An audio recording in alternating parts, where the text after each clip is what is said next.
ओम नमो भगवते वासुदेवाय। ओम नमो भगवते वासुदेवाय। ओम नमो भगवते वासुदेवाय। ओम अज्ञानतिमिरान्धस्य ज्ञानाञ्जनशलाकया चक्षुरुन्मिलितं येन तस्मै श्रीगुरवे नमः। नमो विष्णुपादाय कृष्णप्रेष्ठाय भूतले श्रीमते भक्तिवेदान्तस्वामिनिति नामिने। नमस्ते सारस्वते देवे गौरवाणी प्रचारिणे निर्विशेषा शून्यवादी पाश्चात्यदेशतारिणे। जय श्री कृष्ण चैतन्य प्रभु नित्यानंद श्री अद्वैत गदाधर शिवासादि गौर भक्त वृंदा।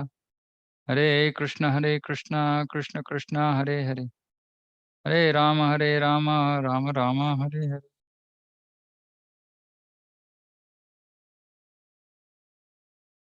हरे कृष्ण। अध्याय 2 श्लोक संख्या 3। क्लैब्यमास्मगमपार्थ नैतत्त्वयि उपपद्यते क्षुद्रं हृदय दौर्बल्यं त्यक्त्वोत्तिष्ठ परन्तप। अनुवाद कोई पढ़ना चाहते हैं? हरे कृष्ण प्रभु, मैं पढ़ती हूँ। हरे हे पार्थ पुत्र, इस हीन न नपुंसकता को प्राप्त मत हो, यह तुम्हें शोभा नहीं देती। हे शत्रुओं के दमन करता, हृदय की क्षुद्र दुर्बलता को त्याग कर युद्ध के लिए खड़े हो। हरे कृष्ण। प्रथापुत्र प्रथा प्रथा कौन है? कुंती महारानी। कुंती के पुत्र। इस हीन नपुंसकता। नपुंसकता का मतलब क्या है? असह अशक्त होना। हमारा कर्तव्य को छोड़ देना, ये नपुंसकता है। क्योंकि ये तो क्षत्रिय था अर्जुन। और क्षत्रिय तो डरते नहीं है युद्ध से। और यहाँ अर्जुन बोल रहा है कि नहीं, मुझे नहीं करना है, इनको कैसे मार सकता हूँ, ये तो नपुंसकता है। क्योंकि क्षत्रिय ऐसे तो ऐसे सोचते नहीं, युद्ध के लिए वो हर वक्त सिद्ध होते हैं। तो ये तो नपुंसकता है, हीन नपुंसकता। हाँ, बहुत हीन है, ये तो स्वीकार नहीं कर सकते। कृष्ण बोल रहे कि तेरा ये जो तथाकथित जो कृपणा, जो तू करुणा दिखा रहा है, ये तो नपुंसकता है, ये करुणा नहीं है, असली करुणा नहीं है, ये नपुंसकता है। हम्म इस हीन नपुंसकता को प्राप्त मत हो। प्राप्त मत हो का मतलब क्या है? वो तुमको घेर रहा है। हाँ, उसकी ये पकड़ में मत आओ। हाँ, यह तुम्हें शोभा नहीं देती। अभी ये देखिए, ये अच्छा है कि हम नपुंसक अर्जुन नपुंसकता को पकड़ नहीं रहा है, नपुंसकता अर्जुन को पकड़ रही है। तो इसका मतलब क्या है? जो हमारे में जो ये अभी आगे अगले वाले वाक्य में जो बता रहा है कि शत्रुओं के दमन करता, हृदय की क्षुद्र दुर्बलता को त्याग कर युद्ध के लिए खड़े हो। अभी हम थोड़ा समय इसके ऊपर थोड़ा चर्चा करेंगे, बहुत बहुत मुख्य विषय है ये। हम्म तो पहले कौन बता सकता है कि शत्रुओं के दमन करता, हमारा शत्रु कौन है? हम्म हमारे शत्रु कौन है? हमारी खुद की विचार शक्ति। विचार शक्ति। हम मन एक मिनट अर्चिता माता जी, एक मिनट। माधुरी माता जी, हाँ बोली। हमारे खुद के विचार ही हमारे शत्रु है, जो हमें हमें सही रास्ते पे जाने नहीं ओके, देते। हाँ, ओके, हमारे विचार हमारे शत्रु है। ओके, ओके, अर्चिता माता जी। हाँ प्रभु, मन है जो हमारे 6 वैरी है, क्रोध, ये तो वो ये भी। हमारे कल हमने क्या सबने मनाया ना? हाँ, दशहरा। हाँ। उसका महत्व क्या है? महत्व है कि हमारे शत्रुओं को मारना। करेक्ट। हाँ, यही दशहरा का महत्व है। हाँ, जैसे कि रावण का 10 सिर थे। इसलिए इसे हमारा तो 6 मुख्य शत्रु है। हाँ, उससे ज्यादा और भी बहुत शत्रु है। मन है, लेकिन काम, क्रोध, लोभ, मोह, मद, मात्सर्य, ये हमारा 6 प्रमुख शत्रु है। हाँ, तो पहले हमको क्या करना है? हमको ये शत्रुओं का दमन करना है, हमें शत्रुओं के दमन करना है। ये नहीं कि हम शत्रुओं के उनके ग्रस्त में आ जाए, उनके पकड़ में आ जाए, नहीं। शत्रुओं के दमन करना है। तो पहली बात यह है कि हमको हमको स्वीकार करना है कि मेरे में शत्रु है। मेरे में बहुत सारे शत्रु है। मेरे जो शत्रु है, मैं सबसे महत्वपूर्ण शत्रु है मन। मैं उसके साथ हर वक्त संतुष्ट आनंद से मैं जीवन बिता रहा हूँ। और जब शत्रु के बारे में बात करना है तो हम क्या करते हैं? दूसरे वाले की सामने वाले के तरफ हम उंगली दिखाते हैं। लेकिन शत्रु तो अंदर है, ये तो हम कभी देखते नहीं कि मेरा मन मेरा सबसे बड़ा शत्रु है। इसलिए कृष्ण भगवत गीता में आगे जाके मन के बारे में बहुत बोलते हैं। बोलते ये तो शत्रु है लेकिन तुम्हारा मित्र बन सकता है। लेकिन कब मित्र बनेगा? जब हम मन को नियंत्रण करें। लेकिन मन का नियंत्रण कैसे करें, ये तो हम बाद में सीखेंगे। तो यहाँ एक और मुख्य विषय है, हृदय की क्षुद्र दुर्बलता। अभी कौन बता सकता है कि हम किस तरह एक क्षुद्र हृदय की क्षुद्र दुर्बलता का प्रदर्शन कर रहे हैं हमारे भक्ति की जीवन में? हम भक्ति करने का प्रयास कर रहे हैं, लेकिन हर भक्त ये हृदय की क्षुद्र दुर्बलता का प्रदर्शन करता है। प्रदर्शन का मतलब उससे झेलना पड़ता है उसको।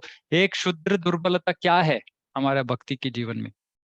कोई बता सकता है? प्रश्न स्पष्ट है ना?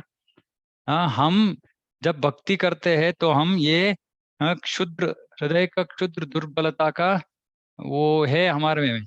ये हृदय का दुर्बलता है। एक हृदय का दुर्बलता क्या है हमारे में? कौन सा दुर्बलता है जो हमको भक्ति करने में अड़चन पैदा कर रही है?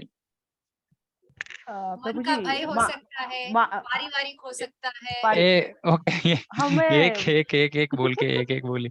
ओके, वर्षा माता जी। मन का भय हो सकता है प्रभु जी, पारिवारिक भय हो सकता है, कभी कभी परिस्थितियों का भय हो सकता है। भाई ओके, पहली बात है भय के बारे में बात कर रहे हैं वर्षा माता जी। किसी विषयों के प्रति हमको भय हो सकता है तो वो क्षुद्र दुर्बलता है। ओके, बाकी हम हमारे रिश्तों की तरफ मोह रखते हैं, फिर पैसों के तरफ, सुंदर रिश्तों की अपने तरफ मोह, पैसों की तरफ। मोह, सुंदरता की तरफ मोह। लेकिन इस क्षुद्र दुर्बलता कैसे हो रही है?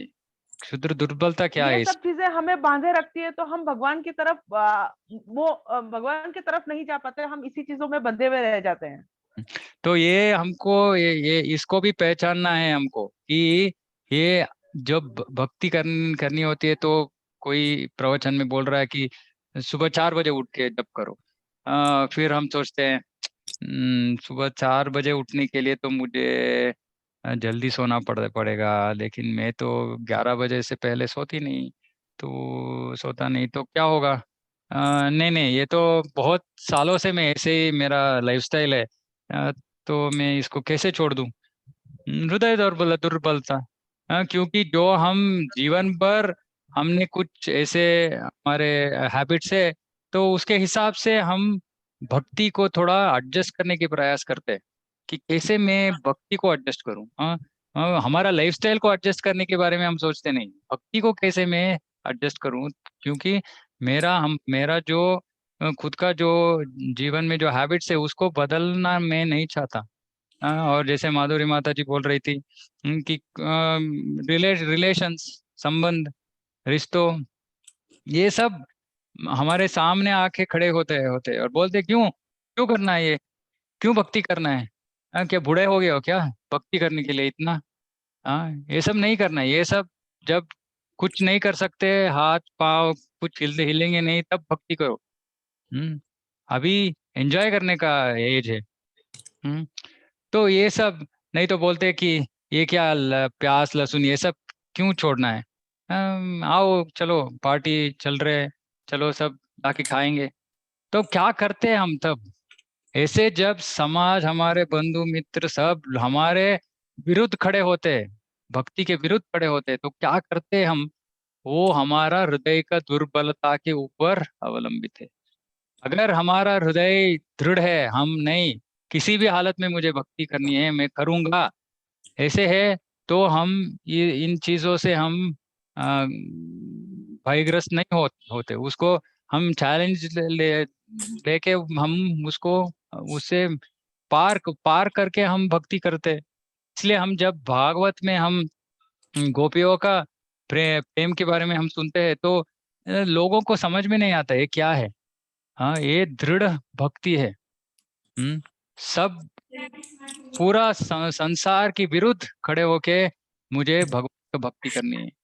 हाँ, नहीं तो ऐसे हमको हमारे में ऐसे दृढ़ ये इच्छा नहीं है तो क्या होगा, हम हृदय का दुर्बलता को दिखाएंगे। बोलते हैं, नहीं प्रभु जी ये तो बहुत, देखिए हमारा फैमिली है, फैमिली के विरुद्ध कैसे जाए हम। हाँ, तो ऐसे नहीं कर सकते।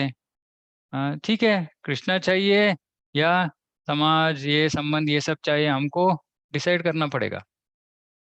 लेकिन ये जो हृदय दुर्बलता है हम 18वें अध्याय में हम इसके बारे में चर्चा करेंगे कि जब भगवान शरणागति के बारे में बोलते हैं तो सर्वधर्मान परित्यज्य मामेकम शरणम रजा।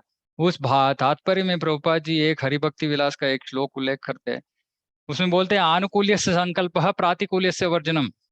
जो भक्ति के लिए अनुकूल कर है उसको हमको स्वीकारना है, और जो प्रतिकूल है उसको तिरस्कार करना है। तो इसके लिए हमको दृढ़ हृदय चाहिए। हृदय दुर्बलता है तो हम जो अनुकूल है उसको उसको कर नहीं सकेंगे हम।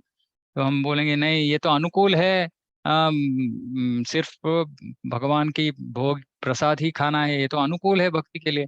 लेकिन ये तो पार्टी है, अभी जाना है मुझे, ये तो फंक्शन है, यहाँ जाना है। अभी तो 10 दिनों का सबने आचरण किया, नवरात्रि। लेकिन कृष्ण भगवत गीता में बोलते हैं कि अविधि पूर्वकम, देव देवताओं का जो पूजा है वो अविधि पूर्वकम है। कृष्ण इसको अनुमोदन नहीं करते, स्वीकार नहीं करते वो। लेकिन इसके खिलाफ जीवन भर मैंने ऐसे किया है। हमारे घर में भी हम जब पहली बार भक्ति में आए तो हम साउथ इंडिया में क्या है, ये गणेश उत्सव बहुत हमारे में देवी का इतना नहीं है, गणेश का बहुत था पहले। तो जब हम पहले भक्ति में आए तो मेरी माँ तो बहुत रोई, तो क्या हो गया तुम लोगों को, ये तो हम सालों से, ये इतने सालों से करके आए, अभी क्यों ऐसे छोड़ना है। तो ये क्यों, क्योंकि जब कृष्ण भगवत गीता में कुछ बोलते हैं उसको हमको स्वीकार करना है बस। ये नहीं कि मुझे ये अच्छा लग रहा है तो मैं इसको स्वीकार करता हूँ, वो अच्छा नहीं लग रहा है उसको मैं नहीं स्वीकार करता, ऐसा नहीं।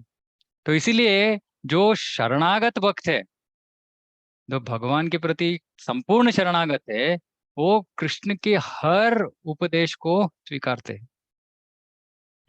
और उसके लिए हमारा जो दुर्बलता है उसको हमें बाहर निकालना है।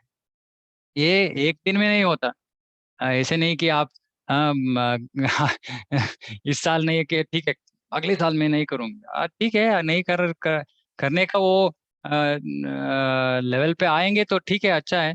नहीं हुआ तो बुरा नहीं है। ऐसे नहीं कि हम भक्ति नहीं कर रहे, लेकिन इतना दृढ़ विश्वास अभी आया नहीं है कृष्ण के ऊपर। जिन भक्त में भगवान कृष्ण के ऊपर पूरा विश्वास है वो कृष्ण का हर उपदेश स्वीकार करता है। सोचता नहीं कि नहीं ये हो सकता है मेरे से या नहीं हो सकता है, नहीं, उसके बाद मन में एक ही है, करना है ना, भगवान ने दिया हुआ है ना, ठीक है चलो करेंगे। कैसे करेंगे पता नहीं मुझे, ये नहीं कि मुझे सब कुछ पता है, मुझे पता है कि मैं ऐसे करूँ, कैसे करूंगा, किसको कैसे कन्विंस करूंगा, ये सब मुझे पता नहीं। लेकिन कृष्ण बोल रहे हैं इसका मुझे, कि मुझे स्वीकार कर रहा हूँ मैं। पहली बार है बात है कि हमको किसी विषय को पहले स्वीकार करना है, फिर उसके बारे में उसको कैसे करना है, क्या करना है, अभी हो सकता है बाद में हो सकता है, ये बाद का विषय है। लेकिन पहले तो स्वीकार करना है, हम स्वीकार ही नहीं करते। नहीं नहीं नहीं, ऐसे कैसे हो सकता है, इससे कैसे हो सकता है, मतलब क्या है, कौन बोल रहा है यहाँ, मैं बोल रहा हूँ क्या, भगवान कृष्ण बोल रहे हैं। ये नहीं कि ये हमारा हाँ प्रेफरेंस का विषय नहीं है, ये कि नहीं कि कृष्णा नहीं बोल रहे कि ठीक है तुमको अगर ये अच्छा लग रहा है तो ठीक है ले लो, किसी को अच्छा नहीं लग रहा है ठीक है छोड़ दो, ऐसे नहीं बोल रहे ना। अर्जुन को बोल रहे तुम क्षुद्र क्षुद्र हृदय दौर्बल्य निकालो, उसको बाहर फेंको और युद्ध के लिए खड़े हो बस। और हम कौन से युद्ध में हैं, कौन बता सकता है। अर्चिता माता जी मत बताइए। जो मुक्ति में है वो किन के विरुद्ध युद्ध कर रहे हैं, युद्ध कर रहे हैं, पहले ये तो हमको जानना है कि हम युद्ध कर रहे हैं, लेकिन अधर्म किन के के? विरुद्ध। अधर्म के विरुद्ध। ओके ओके, कोई और सोच सकता है? हम बहुत, ये बहुत मुश्किल है ये युद्ध जो हम जब भक्ति करना शुरू करते हैं तो हम इस ये युद्ध प्रारंभ होती है। अपने इंद्रियों के खिलाफ ही लड़ाई कर रहे। इंद्रियों के हम खिलाफ, इंद्रियों के खिलाफ, और इसको हम जनरली बोलते हैं माया, माया के विरुद्ध। तो हम माया के विरुद्ध युद्ध कर रहे हैं। ये हमको समझना है कि ये बहुत कठिन युद्ध है। माया क्या है? माया का मतलब क्या है? माया का मतलब है जब हम कृष्ण को नहीं देखते इस भौतिक जगत में, जब हम किसी वस्तु को हमारे इंद्रिय भोग के लिए है ऐसे हम सोचते, वो माया है। तो इसका मतलब क्या है कि इस जगत में जो भी है सब कुछ हमारे हमारे जैसे सोचे तो ये सब मेरा इंद्रिय भोग के लिए है। लेकिन कृष्ण बोल रहे हैं नहीं, ये तुम्हारा ये जो भौतिक जगत है, यहाँ जो भौतिक वस्तु है, ये तुम्हारा इंद्रिय भोग के लिए नहीं है। ये इसको भोगो मत। तो अभी हम माया को देख रहे हैं, जैसे किसी वस्तु को देख रहे हैं और सोच रहे हैं, तो अभी तक तो मैं ऐसे सोच रहा था कि ये मेरा इंद्रिय भोग के लिए है, लेकिन कृष्ण तो बोल रहे हैं कि ये नहीं है, मुझे इंद्रिय भोग में लगना नहीं है। तो ये तो अभी संघर्ष है ना। अभी अभी हमारे इंद्रियों देख रहे हैं मुझे ये खाना है, मुझे ये क्या, लहसुन नहीं, प्याज नहीं, ये तो माया के विरुद्ध घोर युद्ध है। तो कृष्ण यहाँ हमें ये बोल रहे हैं कि अरे बाबा उठो, बहुत सो लिए, बहुत इतने सालों से, इतने जन्मों से सो के ही आए हो, अभी भगवत गीता के पास आए हो, अभी जाग उठो। अपनी क्षुद्र शुद्ध हृदय का दुर्बलता को छोड़ो और युद्ध करने के लिए खड़े हो। तो इसको हमें समझना है। भक्ति, आगे जाके कृष्ण बोलते हैं कि भक्ति क्या है? सुसुखम कर्तुम अव्ययम। सुसुखम, बहुत आनंद है भक्ति में, और करना भी बहुत सरल है, लेकिन सरल नहीं है जब हम इसको पूरा मन से स्वीकार नहीं करते, तो भक्ति बहुत मुश्किल हो जाती। सबसे छोटी सी बात है खाने का, लेकिन बहुत सारे भक्त इससे ही मुश्किल में पड़ जाते हैं। कैसे मैं ये अनियन गार्लिक के बिना खाना खा सकता हूँ? लेकिन ये तो सिर्फ प्रैक्टिस है, प्रैक्टिस से ये सब छोड़ सकते हैं हम। तो हमको समझना है कि भक्ति में हम बोलते हैं कि चार ही विषय है। ये चार इतना आसान दिखता है, जब हम 1-2 साल भक्ति में है तो हम फिर देखते हैं हाँ ठीक है, ये तो आराम से कर सकते हैं। क्या भक्तों की संग करना? ठीक है, भक्तों की संग करेंगे, लेकिन उसके विरुद्ध क्या है? अभक्तों की संग। कितना समय हम भक्तों की संग करते हैं, कितना समय हम अभक्तों के संग करते हैं। जिनके साथ हम ज्यादा टाइम बिताते हैं उनकी तरह हो जाते हैं हम। तो भक्तों की संग ही करना है, मुश्किल है। फिर ABCD, ये एसोसिएशन संघ, भी पुस्तक, ये तो बहुत सारे हैं पुस्तक पढ़ने के लिए, ये है मैगजीन है, न्यूज़पेपर है, ये है वो है, इन्होंने लिखा है, उन्होंने लिखा है, लेकिन हम बोल रहे हैं कि सिर्फ भगवत गीता भागवतम। आचार्य ने बोले कि भगवत गीता भागवतम, हाँ ये तो ठीक है, लेकिन थोड़ा मुश्किल है। सिर्फ भगवत गीता भागवतम। फिर सी चैंटिंग, जप, जप करना तो ठीक है, लेकिन हम बाकी देव देवताओं का भी जप करेंगे, उनका भी नाम लेंगे, लेकिन कृष्ण बोल रहे सर्वधर्मान परित्यज्य, सिर्फ मेरा नाम लेना है, थोड़ा मुश्किल हो जाता है। फिर आखिर में प्रसाद, डाइट, सिर्फ भगवान की प्रसाद ही खाना है। तो हम जब ये सब हमें करना है तो हमको फाइट करना पड़ेगा अपने आप से, अपने जो पहले से हम जो भी प्रैक्टिसेस है, हमारा हैबिट्स है, इन सब से हमें लड़ना पड़ेगा। तो कि छोड़ो, तुम्हारा दुर्बलता को छोड़ के युद्ध के लिए खड़े हो जाओ। तो ये बहुत बहुत महत्वपूर्ण श्लोक है, तो याद में रखिए कृपा करके कि हमें भगवान कृष्ण चाहिए तो ये युद्ध लड़ना है हमें। नहीं, कृष्ण नहीं चाहिए मुझे जीवन में, ठीक है ना, तो प्रॉब्लम क्या है? कृष्ण नहीं चाहिए तो माया चाहिए। माया तो बहुत हर जगह है माया, हर जगह। हम कृष्ण को भूलने के लिए तो इतना हमारे पास अपॉर्चुनिटी है, तो वो तो कुछ प्रॉब्लम ही नहीं है, बहुत आसान से हम कृष्ण को भूल सकते हैं। लेकिन कृष्ण चाहिए तो थोड़ा संघर्ष करना पड़े। ओके, श्लोक संख्या 4। अर्जुन उवाच कथं भीष्ममहं संख्ये द्रोणं च मधुसूदन इषुभिः प्रतियोत्स्यामि पूजारावरिसूदन। अर्जुन ने कहा, हे शत्रुहंता, हे मधुसूदन, मैं युद्ध भूमि में किस तरह भीष्म तथा द्रोण जैसे पूजनीय व्यक्तियों पर उलट कर बाण चलाऊंगा। तो अर्जुन पूछ रहा है, ठीक है, क्षुद्र दौर्बल्य, देश को निकालना है, ठीक है, तुम जो कर रहे हो ठीक है, लेकिन किनके वो विरुद्ध मुझे युद्ध करना है अभी? मेरे गुरुओं के विरुद्ध? ये कैसे कर सकता हूँ मैं? तो भावार्थ में तात्पर्य में प्रभुपाद जी बोलते हैं, हाँ, हाँ, गुरुजनों से वाग युद्ध भी न किया जाए। हाँ, गुरुजनों से, ये गुरुजन का मतलब क्या है? सिर्फ हमसे जो वरिष्ठ है वो नहीं। गुरुजन का मतलब है कि जिनको पता है कि जीवन का लक्ष्य क्या है, जीवन को कैसे बिताए, ये सब आध्यात्मिक ज्ञान जिनके पास है, वो गुरुजन है। लेकिन आजकल तो पहले कैसे होता था कि हमारे जो वयोवृद्ध है उनसे हम सब सीखते थे, सीख के उसके प्रकार हम जीवन बिताते।